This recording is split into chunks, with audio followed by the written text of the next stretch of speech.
je voulais être petite fille. C'est petite fille, je vois petite fille, après je vois un peu plus grande.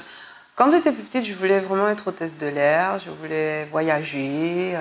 Et c'est ce métier qui me plaisait, qui me disait avec ça, je pouvais aller partout dans le monde. Donc j'ai commencé à maîtriser l'anglais. Et puis par la suite, j'ai un peu lâché parce qu'arrivé au collège, on se retrouve avec des profs et bon, les profs peuvent vous décourager, donc voilà. Donc oui, clairement, j'ai toujours voulu voyager et c'est ce qui a toujours, et d'ailleurs, c'est ce qui fait partie de moi d'ailleurs. Eh bien, la première fois en fait où j'ai posé les pieds sur la terre-mère, l'Afrique, le continent africain, et que je me suis retrouvée devant des milliers de personnes au Burkina Faso, en train de chanter mon zouk. Je dirais bien mon zouk, en créole surtout, parce que ça m'a marqué. Et après, ça a décuplé d'autres scènes sur le continent africain.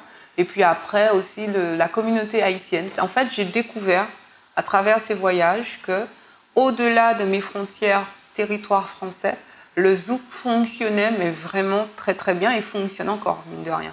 Donc, et j'ai réalisé définitivement que le zouk est international.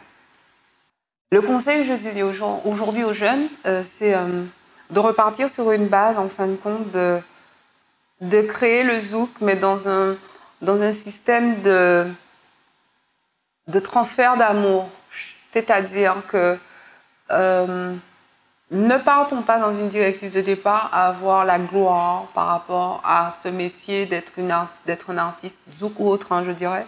Mais partons plus sur une structure, une création d'un titre qui parle à la communauté. Je suis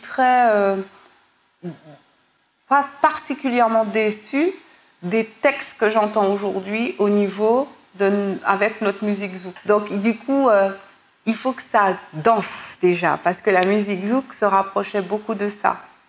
Et précisément le zouk love. Et le zouk chiré, comme on appelle le zouk chiré, c'est un zouk qui te faisait en fin de compte te retrouver un peu, quel que soit là où tu es dans le monde, dans un côté exotique, dans un côté créole, dans un côté dans nos profondeurs, comment je pourrais dire ça, le côté c'est nos racines, voilà ce que je cherche. Et donc ça, je pense il faut partir dans cette direction, mais au niveau texte aussi, je pense qu'il faut qu'on commence à réfléchir différemment et ne pas faire un texte ou une musique zouk sous prétexte qu'on dit tout et n'importe quoi. C'est pas ça que ça va. La musique, c'est thérapeutique. Je pense que les gens doivent se rappeler de ça.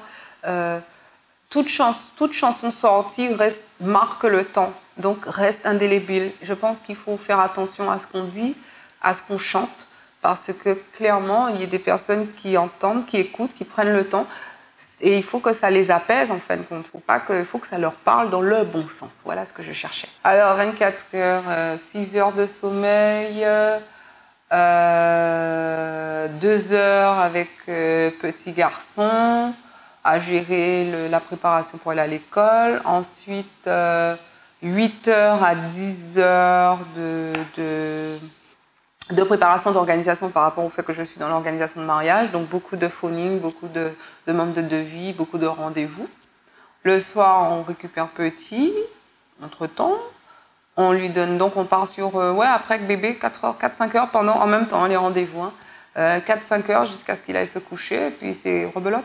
Mon leitmotiv, c'est vraiment le fait que je sais que je vais aider des gens, que je vais aider des gens dans le sens dans mon métier, c'est-à-dire que je vais véhiculer une bonne positivité, je vais aider des personnes je vais les soulager. Par exemple, dans l'organisation de mariage, moi, c'est mon leitmotiv, je sais que le matin, je me lève, je sais que j'ai un dossier à traiter, que je dois gérer ça, machin, jusqu'au jour J, même si c'est une préparation des fois sur 12 mois. Mais je sais, ça me motive parce que je sais que le jour J, la façon dont je vais créer le mariage, dans ma tête, je sais comment ça va être beau, donc j'attends ce jour J, j'arrive à ce jour J et ma satisfaction, c'est de voir le sourire des mariés, des parents des mariés, des témoins, de tout ce que vous voulez, à se dire, voilà, je suis contente, on s'est unis et ça, c'est beau. C'est un peu mon leitmotiv en ce moment, en tout cas. Le pouvoir de l'amour, que j'incarne, que j'ai déjà en moi, le pouvoir de l'acceptation, le pouvoir de l'amour. Je pense que véhiculer l'amour all the time. On parlait de 24 heures tout à l'heure, pour moi, 24 heures, on doit semer l'amour. Même quand on dort, on sème l'amour pour moi. Et c'est ce que je travaille chaque jour. Et pour moi, véhiculer l'amour, c'est ne pas dénigrer l'un, de ne pas dénigrer l'autre, d'aider son prochain si on peut. Parce que c'est pas non plus... on doit ne faire de mal à personne. C'est un peu ça, mon délire de véhiculer l'amour. Une belle dame, en fait, c'est ça. C'est le côté... une personne qui est toujours accessible, qui ne regarde personne de haut, qui a ce pouvoir de l'amour, a ce pouvoir de l'acceptation aussi, parce que quoi qu'il en soit, dans le monde où on peut être le maximum possible heureux, mais il y a de la tristesse qui peut s'instaurer par rapport à telle chose ou tel comportement ou tel dire de d'autres. On parle d'énergie. Chaque personne est une énergie, en fait. Donc, il y a des énergies qui coïncident et puis il y en a d'autres où ça ne marche pas.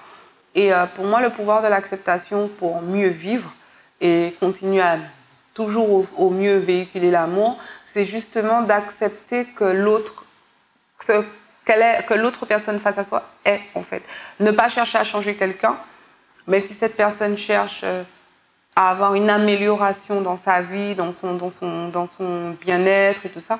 Si on peut aider, c'est très bien. Si effectivement cette personne n'a pas besoin d'aide, c'est pas une raison pour se fâcher ou voilà. C'est ça pour moi le pouvoir de l'acceptation. C'est un pouvoir qui est assez complexe et il y a un livre sur ça où les gens peuvent prendre le temps de comprendre de quoi il s'agit. Parce que quand on a le pouvoir de l'acceptation, on souffre bien moins sur cette planète.